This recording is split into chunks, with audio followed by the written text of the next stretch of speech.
Good morning from the very quiet city of Kuala Lumpur. At least it feels quiet compared to Dhaka, where I was for the past couple of months. Today is January 21st, and it is also the festival of Thaipusam.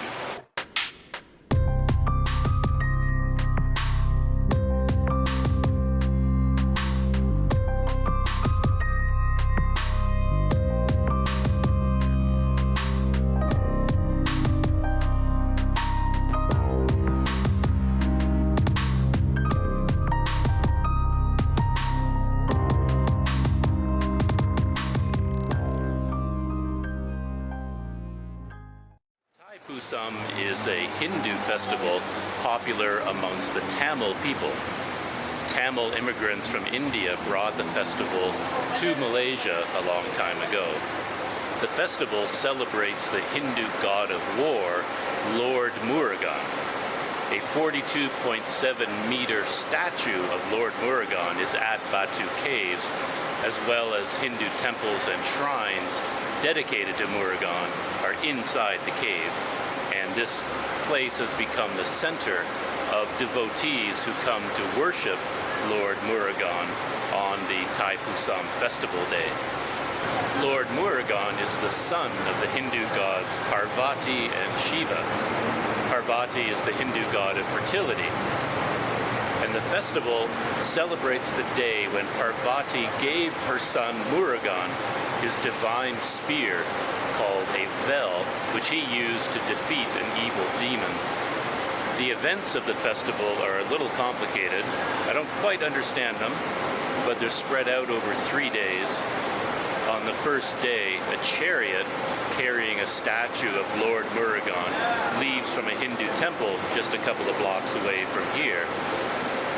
On the second day, devotees arrive at Batu Caves bringing offerings to Lord Murugan. As a sign of devotion and penance, devotees will carry burdens on their head called kavadi. Kavadi can be as simple as a pot of milk, or they can be huge, elaborate structures weighed down with offerings. And devotees also, in an extreme form of penance and devotion, will pierce their skin with hooks and skewers and attach these to chains, also carrying burdens and holding the kavadi on their heads. Devotees prepare for this by up to 48 days of fasting and prayer, meditation. And on the day when they take on their kavadi, they sometimes shave their heads bald, and when they put the hooks into their skin, a lot of them fall into a trance state. Thaipusam is a big festival, and I've read that up to 1 million people go to Batu Caves on this day. So I'm awake early, and I'm going to take the train up to Batu Caves. I've heard that the KTM commuter trains are running 24 hours a day now to handle the crowds, and all the trains are free. I don't know if that's true or not. We'll find out when I go down to KL Central Station. To be honest, I don't really know what to expect today when I go to Batu Caves. I saw schedules of events for this festival, and I couldn't quite figure out what was happening when, and when was the best time to go to Batu Caves. The one thing I'm a little bit worried about is that there will be such big crowds there that I can get out there early in the morning, but there will be a huge crush of people that come back. So I'm worried that I'm going to be stuck out there for a long time, and I won't be able to get on a train to return. I've already noticed that there are a lot of buses out here going to Batu Caves. I think they put in a lot of buses, new trains, and that sort of thing to handle the crowds. Or maybe I missed the festival entirely. Maybe it all happened yesterday or the day before. To be honest, I just don't know. I'll find out when I get to Batu Caves. So let's head to KL Central and get the train. And if you're ever going to Batu Caves, whether for the Thaipusam Festival or just to see the caves, this is where you go. The KTM commuter train takes you there. And you can buy your ticket at a window like this. Costs very little, just 2 or 3 ringgit, I believe. In case you're wondering how to spell Thaipusam, there it is.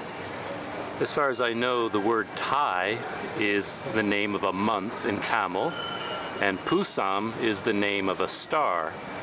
And the festival takes place on the full moon in the Thai month when the star Pusam is at its highest point. And this is the train line to Batu Caves. Starts here in KL Central and goes 1, 2, 3, 4, 5, 6, 7, 8 stops, and the final stop is Batu Caves. If I had any doubts about whether today was a popular day to go to Batu Caves for the festival, the doubts are disappearing because we have quite a large crowd gathering on the platform. And not surprisingly, there seems to be total confusion about the trains. I could never figure that out. There was a scheduled train at 7:51, it was supposed to leave, and it was up on the board, said train to Batu Caves leaving at 7:51. And this whole time there was a train sitting here. Its doors were wide open, completely empty. Nobody got on board. Everyone just stood on the platform, so somehow they knew something I didn't know. And then 7:51 came and the sign said departing, departing, departing. The doors closed on a totally empty train. It disappeared. Nobody got on it. And now there's no train listed at all on the board for Batu Caves for 7:51 or any other time. So none of that made any sense to me at all. And yet we've got like 2,000 people on the platform, all happily just standing there waiting. So what do they know that I don't know? And there it is, the train to Batu Caves. I think this is going to be a crowded trip. So all these people have to get on. Now I'm starting to get worried about my trip home again.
Thaipusam Festival, and I think I found a route where the devotees come into the shrine.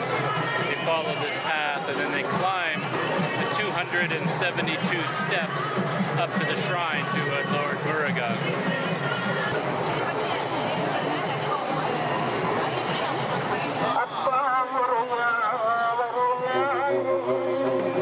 Devotees carry what they call a kavadi, which translates as a burden. It's something they carry was very heavy or painful as kind of penance for Lord Murugan. And coming up now, we have quite a large kavadi. Take a look at it in a minute.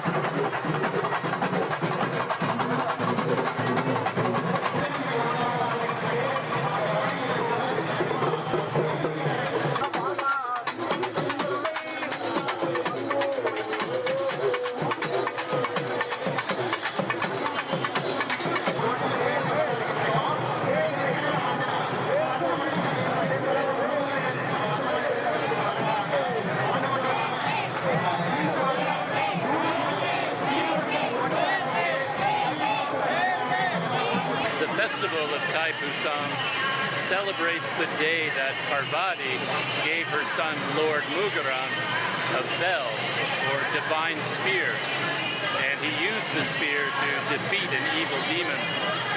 You've probably seen a lot of the devotees here have hooks embedded in their skin and piercings through their cheek and their tongue. They do that to commemorate or a symbol of the spear that Lord Murugan used to defeat the demon.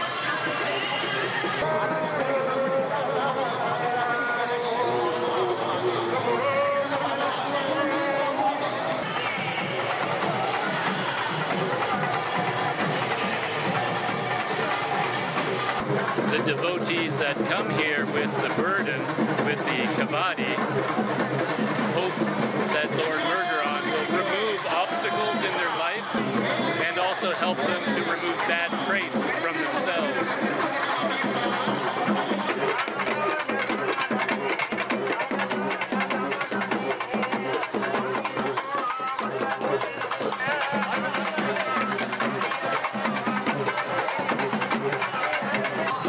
Some or all of the devotees have come from as far away as 15 kilometers barefoot, carrying these heavy burdens with the hooks in their skin.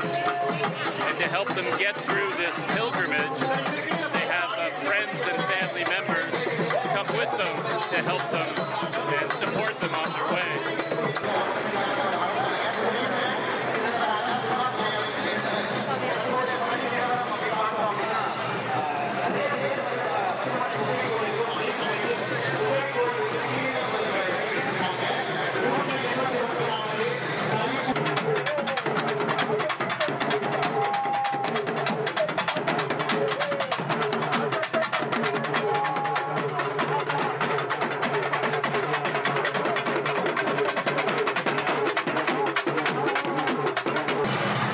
The journey for the devotees is behind me, the base of the steps up to the shrine to Lord Murugan.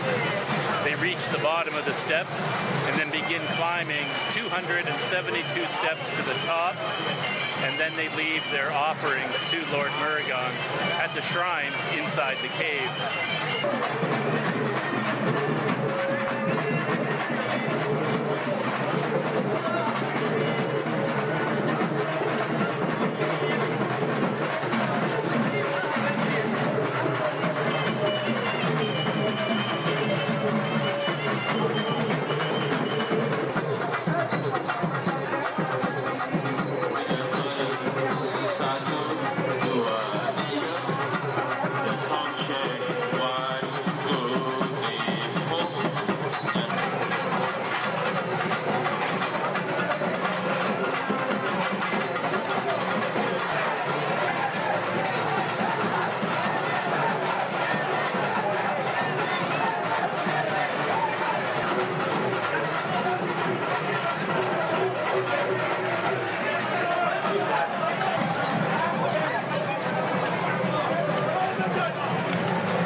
wasn't sure if I was supposed to or not, but I did remove my sandals. You saw those huge piles of shoes and sandals at the bottom, so a lot of people seem to be taking them off and then never finding them again. The final steps to the top, 270, 71, 72.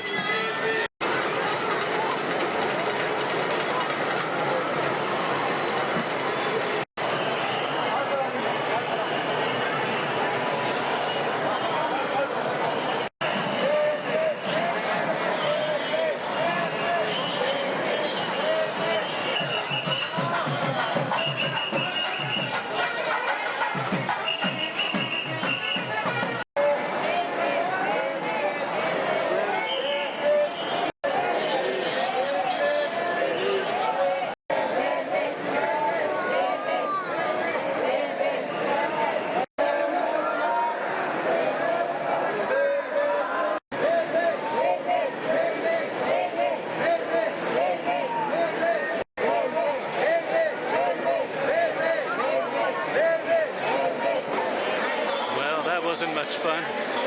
Way at the top of the stairs, I went in the wrong direction, and I ended up in this section for all the devotees bringing a milk sacrifice, and they got channeled into that area there.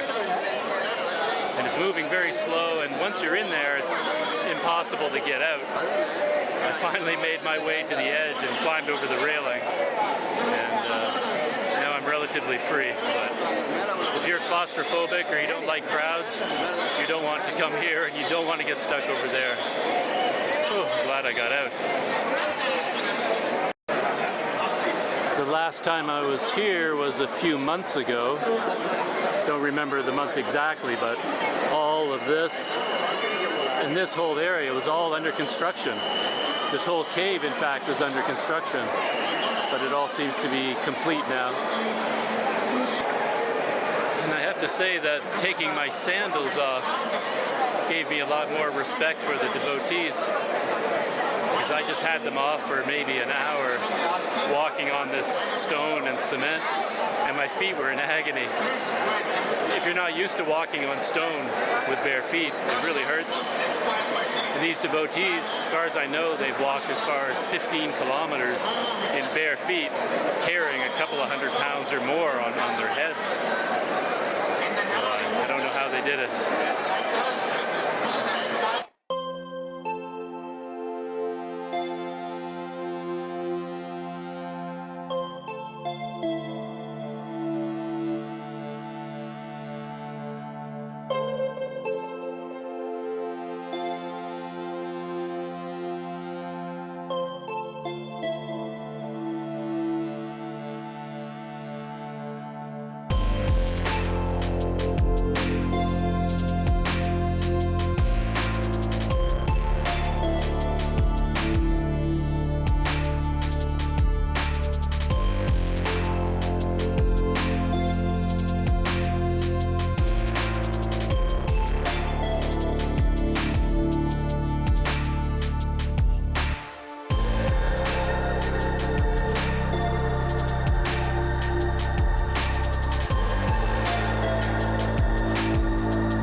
The end of my tolerance for the cave. It's getting a little bit crowded for me. Time to head outside, find a little bit more open space.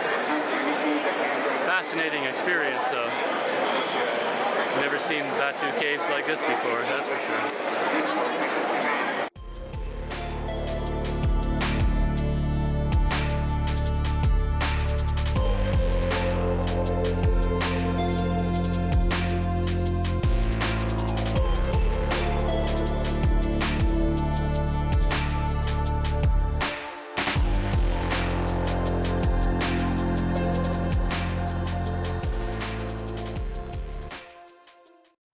My time at the Thaipusam celebration is coming to an end. I have one thing I want to do before I go, and here it is, the Euro Wheel.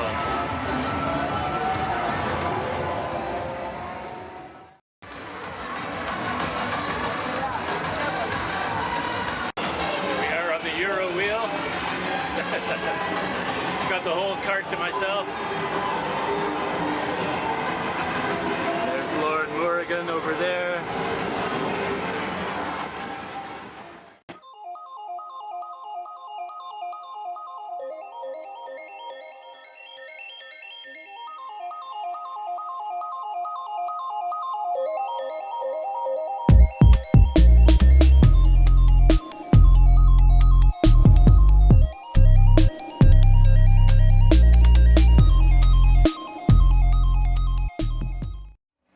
Enjoying this Ferris wheel ride.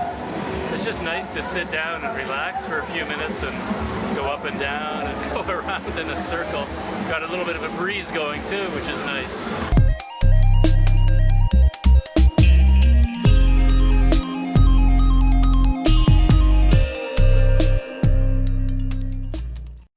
I guess up here on the Euro wheel, where it's relatively quiet, it's a good place to end this video and end my experience of the Thaipusam Festival in Kuala Lumpur. It was quite an experience, and I hope you enjoyed it. I'll see you in the next video.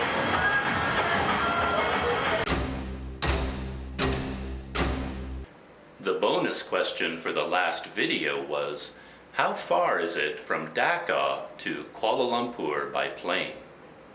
Answer, 2,589 kilometers, or 1,609 miles. The bonus question for this video is about Lord Murugan.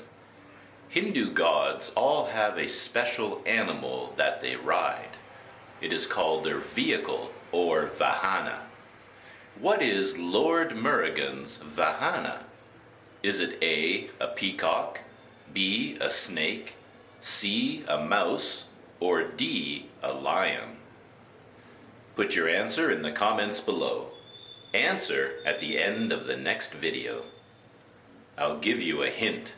You see this animal many times in this video. Did you watch carefully?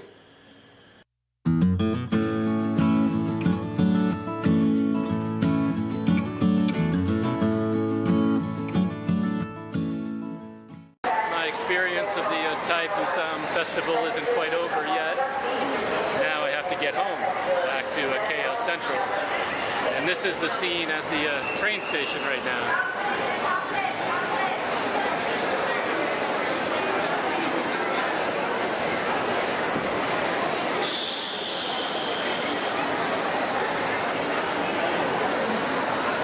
Quite sure how this works, when the train is coming or how many trains are coming. Just have to fight your way through the crowd and see what happens.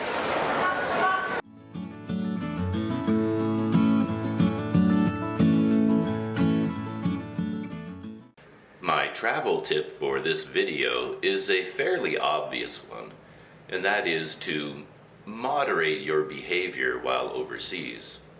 On my train out to Batu Caves, there was a group of about 7 or 8 young Americans or Canadians, I'm not sure which, and they were quite loud.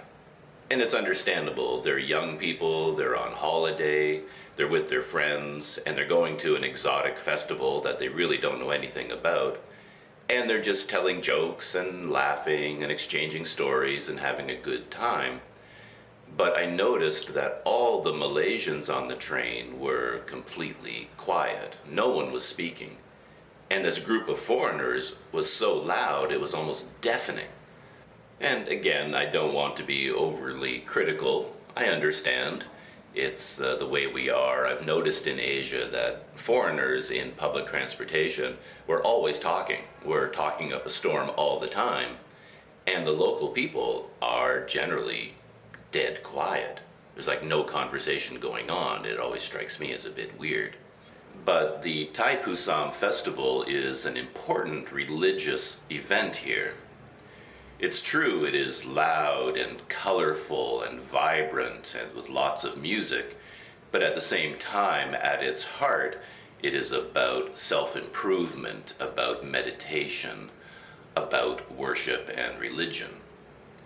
So as a foreigner, if you're going to one of these events, I think it's important to just take a minute and look at yourself just for a second and think about your behavior and moderate it a little bit to suit the occasion and where you're going. That's my travel tip.